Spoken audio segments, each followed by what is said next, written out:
साबरमती एक्सप्रेसला आग कोणी लावली, अशी अनेक प्रकरणं मला सांगता येते. कोणी काय केलं, कशासाठी केलं आणि त्याचे परिणाम आज देश भोगतो आहे. या देशामधला धार्मिक एकता संपलेली आहे, या देशातलं संविधान संपलेलं आहे, या देशातली लोकशाही संपली आहे आणि आज या देशामध्ये बटंगे तो कटेंगे, एक आहे तो सेफ आहे या घोषणांमुळे तरुणांची डोकी भडकवली गेली आणि संपूर्ण देशामध्ये दंगलीचा माहोल निर्माण करण्यात आलेला आहे. बांगलादेशमधली स्थिती अत्यंत चिंताजनक आहे. वर्षानुवर्ष तिकडे हिंदू राहतात, लाखोच्या संख्येनं राहतात हिंदू बांगलादेशमध्ये, आणि तुम्ही तिथे त्यांना असुरक्षित करण्यामागे नरेंद्र मोदींचं परराष्ट्र धोरण कारणीभूत आहे. राऊतसाहेब, महाराष्ट्रात मुख्यमंत्री पदाच्या शपथविधीचा एकूण कार्यक्रम होतो आहे. 5 तारखेला शपथविधी होत आहे, त्यासाठी तयारी सुरू झाली आहे. पण अजूनही गृहमंत्री पद आणि अन्य मंत्री मला कळत नाही. भारतीय जनता पक्ष जगातला पहिला क्रमांकाचा पक्ष, नरेंद्र मोदींसारखा मजबूत नेता, अमित शहासारखा मजबूत नेता महाराष्ट्रात, देवेंद्र फडणवीस वगैरे वगैरे वगैरे, एका गृहमंत्री पदावरून या महाराष्ट्र राज्याचं सरकार अधांतरी लटकून पडलेलं आहे. हे कसले मजबूत लोक आहेत? मग कोण आहेत समोर तुमच्या? तुमचं स्वतःचं बहुमत आहे, तुमच्याकडे बहुमताचा आकडा स्वतःच आहे. तुमच्याबरोबर अजित पवार आहेत 40 लोक घेऊन. शिंदे गटाचे लोक आहेत नाहीत मला माहीत नाहीत, भविष्यात काय करतील. पण बहुमत असतानाही 15 दिवस तुम्ही शपथ घेत नाही, राज्याला सरकार देत नाही, राजभवनामध्ये सत्ता स्थापनेचा दावा तुम्ही करायला तयार नाही अद्याप, तुमचे जे समर्थक आमदार आहेत त्यांची नावं तुम्ही द्यायला तयार नाही, राज्यपालाकडून तुम्ही सरकार स्थापनेचं निमंत्रण घेतलेलं नाही आणि तुम्ही मांडव घातला. काय प्रकार आहे? राजभवन तुम्ही चालवताय का? आणि हे एका गृहमंत्री पदावरून थांबलेलं नाही आहे, तुम्ही लक्षात घ्या. भारतीय जनता पक्षानं मनात आणलं तर हे समोरचे जे काय मागण्या करतायत ना, एका मिनिटात चिरडून टाकते. काय डरपोक लोक आहेत सगळे, ईडी सीबीआयला घाबरून पळून गेलेले लोक आहेत ते. आणि जे निवडून आलेले आहेत ते का स्वबळावर निवडून आलेले नाही आहेत. ते कसे निवडून आले, कोणत्या माध्यमातून निवडून आले हे भाजपला माहिती आहे आणि त्यांनाही माहिती आहे. त्यांना जनमताचा पाठिंबा अजिबात नाही आहे, लक्षात घ्या. परत मी तुम्हाला सांगतोय. पण एका गृहमंत्री पदावरून हे सरकार लटकलेलं नाही. यामागे काही वेगळी कारण आहेत का? आमच्याकडली माहिती आम्ही देऊ ना, पण फक्त एक गृहमंत्री पद हा वादाचा विषय सरकार स्थापनेमधला असू शकत नाही. अनेक राज्यामध्ये भारतीय जनता पक्षानं सरकार बनवलेली आहेत, आपल्या मित्रांबरोबर बनवले आहेत, स्वतंत्रपणे बनवले आहेत, प्रस्थापित मुख्यमंत्र्यांना डावलून नवीन लोक आणलेले आहेत. त्याच्यामुळे शिंदे कोण हा प्रश्न लोकांपुढे पडलेला आहे ना, की वेगळा काही आहे का, की फडणवीसांच्या जागी वेगळं कोणी आणलं जाते का, त्यासाठी थांबलंय का? तर या सगळ्या गोष्टीचा उलगडा उद्यापर्यंत व्हायला पाहिजे, नाहीतर आम्ही जे पुस्तक आमचं बंद आहे ते उघडू. नाही, पण राऊतसाहेब, तुम्हाला काय वाटतं की शिंदे शिवसेनेला गृहमंत्रीपद का हवं? शिंदे सेनेला गृहमंत्रीपद यासाठी हवं आहे की त्यांना पोलिसांचे सलाम हवेत. पोलीस यंत्रणा वापरून त्यांनी अनेकांवरती खोटे गुन्हे दाखल केले, दहशत निर्माण केली, निवडणुका लढण्याचा प्रयत्न केला. ही यंत्रणा त्यांच्या हातात पाहिजे आणि भविष्यामध्ये याच यंत्रणेचा वापर करून ते भारतीय जनता पक्षाच्या अंगावर सुद्धा जाऊ शकतात. ही त्यांची वृत्ती आहे आणि विकृती सुद्धा आहे. दुसऱ्या क्रमांकाचं खातं हे गृह खातं आहे, पण मुख्यमंत्री गृह खातं आपल्याजवळ ठेवतो, देवेंद्रजींनी ठेवलेलं आहे. कारण जेव्हा जेव्हा आम्ही त्यांच्याशी पूर्वी चर्चा करायचो तेव्हा ते सांगायचे की उद्धव ठाकरेंनी गृह खातं दुसऱ्या पक्षाला द्यायची चूक करू नये, आमचं तेच म्हणणं होतं. आणि गृह खातं विधानसभेचं अध्यक्षपद त्या काळात जे संवेदनशील विषय होते त्यांच्यामुळे आमचं सरकार पडलं, आता पडलं नसतं. कसले डोके असतील तर डोकेदुखी होईल ना. फक्त निवडून येणं म्हणजे डोकी नाहीत ना, ती डोकी मोजायला ठीक आहे, पण डोक्यात काहीतरी हवं. बोलिये. आणखी एक विधान आहे. काल रावसाहेब दानवे असं म्हणाले होते की जर उद्धव ठाकरे आमच्यासोबत असते तर आम्हाला आणखी जागा मिळाल्या. बघा, रावसाहेब दानवे किंवा भारतीय जनता पक्ष कधी कोणत्या विषयावरती उड्या मारतील ते सांगता येत नाही.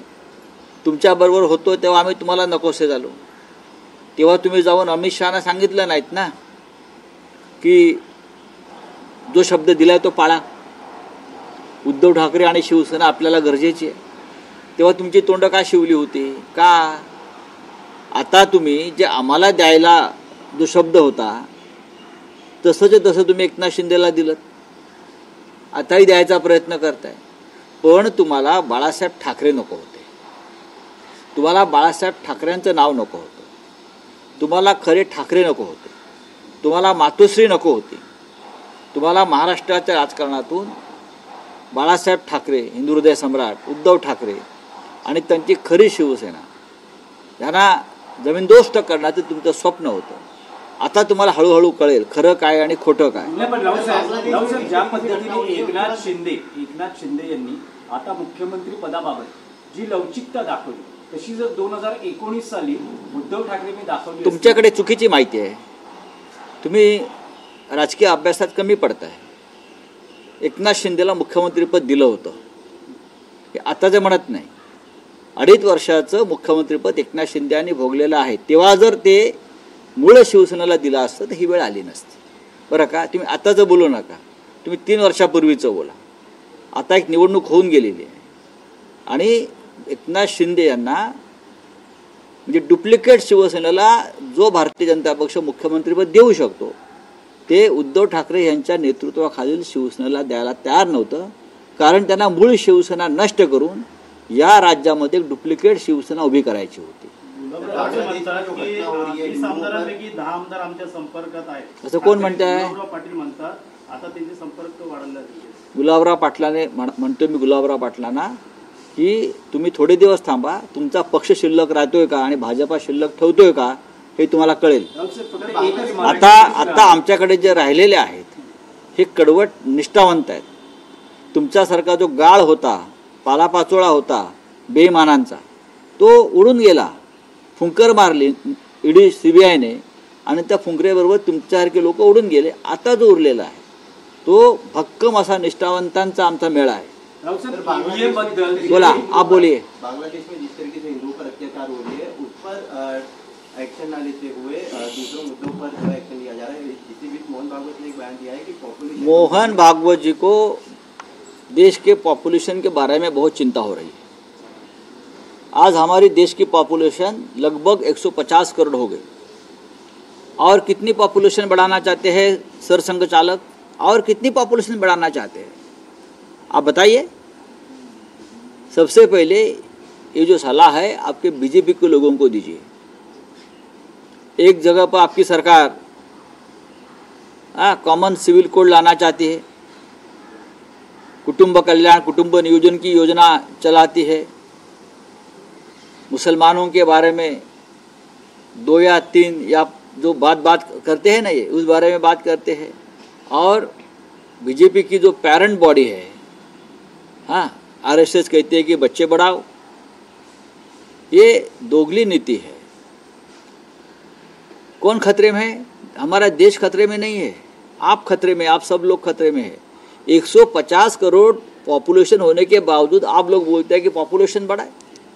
रोजगार है आपके पास, रहने को घर है आपके पास, आपकी सरकार दे रही है, नौकरी दे रही है, किसानों को दाम दे रही है, एजुकेशन फ्री है क्या, महिलाओं की सुरक्षा हो रही है क्या? उस बारे में सरसंघ चालक क्यों नहीं बात करते? बच्चे बढ़ाओ, ये खतरे में, वो खतरे में. देखो, हमें सरसंघ चालक के बारे में हम हमेशा अपना एक आदर व्यक्त करते हैं कि ठीक है, बुजुर्ग आदमी है, अपनी विचारधारा है, हम मानते. लेकिन नरेंद्र मोदी जी को बताइए, बांग्लादेश में हिंदू खतरे में है, म्यांमार में हिंदू खतरे में है, नेपाल में हिंदू खतरे में है, कनाडा में हिंदू खतरे में है, और हिंदुस्तान के बहुत जगह पर अगर हिंदू खतरे में है वो नरेंद्र मोदी जी की जो पॉलिसी है इस देश में जो चल रही है उसके वजह से पूरे विश्व का हिंदू खतरे में आया है। बांग्लादेश में हिंदुओं के मंदिर, हिंदू की प्रॉपर्टी, उनकी जान माल की रक्षा मोदी नहीं कर पा रहे हैं।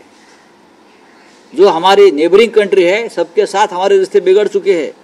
सरसंघ चालक जी जरा मोदी जी को बुलाइए नागपुर में और उनकी पाठशाला लीजिए, इतना ही मैं कहूँगा। यूपी के किसानों का फिर एक बार दिल्ली में आंदोलन है। यूपी के किसान मांग कर रहे थे, 5 मांग थी उनकी, जिसमें सबसे प्रायोरिटी से मांग ये थी कि बाकी राज्यों के जैसे उनको जो मुआवजा है वो 4 गुना बढ़ाकर देना चाहिए। इस मांग को लेकर आज यूपी के किसान दिल्ली में दोबारा से आंदोलन कर रहे हैं। कहीं ना कहीं उनकी जो आवाज़ है दोबारा से दबाने की कोशिश। हम जरूर उनके समर्थन में जाएंगे, हम कोशिश करेंगे। जो किसान दिल्ली में आ रहा है, देश की राजधानी में आ रहा है, अगर मोदी जी की सरकार किसानों के ऊपर बंदूकें रोकेगी, गोलियां चलाएंगी, लाठियां चलाएंगी, तो देश का किसान, देश की जनता इस बार चुप नहीं बैठेगी। मैं इतना ही कहूँगा। महाराष्ट्र का किसान भी चुप नहीं बैठेगा और देश का किसान उनके साथ खड़ा रहेगा। सर न्यायाधीश के ऊपर दुष्यंत दवे करके जो सीनियर लॉयर है, उन्होंने दोबारा से बयान दिया है कि जो चंद्रचूड़, दुष्यंत दवे जी ने जो बात कही है वो पूरी देश की बात कही है। दुष्यंत जी ने कहा है कि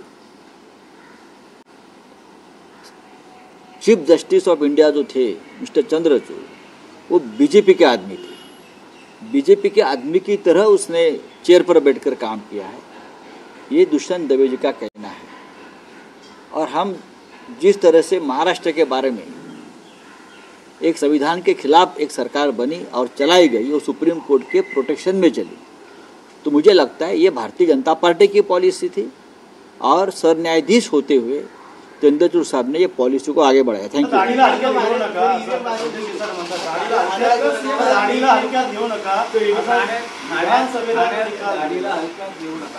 दाढीला हलक्यात घेऊ नका, मग दाढी करा। तुमची दाढी एवढी हलकी आहे का? मग मी त्यांना ते रेझर पाठवतो। मी सांगतो आमच्या शिवसेना भवनातल्या लोकांना की चांगलं एक रेझर पाठवा, त्यांना दाढी करायची आहे म्हणून। आता मुख्यमंत्री जेव्हा ते राहणार नाहीत तेव्हा त्यांच्यावरती वेळ येऊ शकते, त्यांच्या लोकांवरती। नुसता दाढ्या ठेवून काय करणार? दिघे साहेबांना दाढी शोभली, त्यांची दाढी हलकी नव्हती। तुम्ही दिघे साहेबांच्या विचारांची दाढीसुद्धा हलकी केलेली आहे। दाढी काय घेऊन बसला? हां, दाढी फक्त छत्रपती शिवाजी महाराजांनाच शोभली, बाकीच्या दाढ्या औरंगजेबाला होत्या। तुमची दाढी औरंगजेबाच्या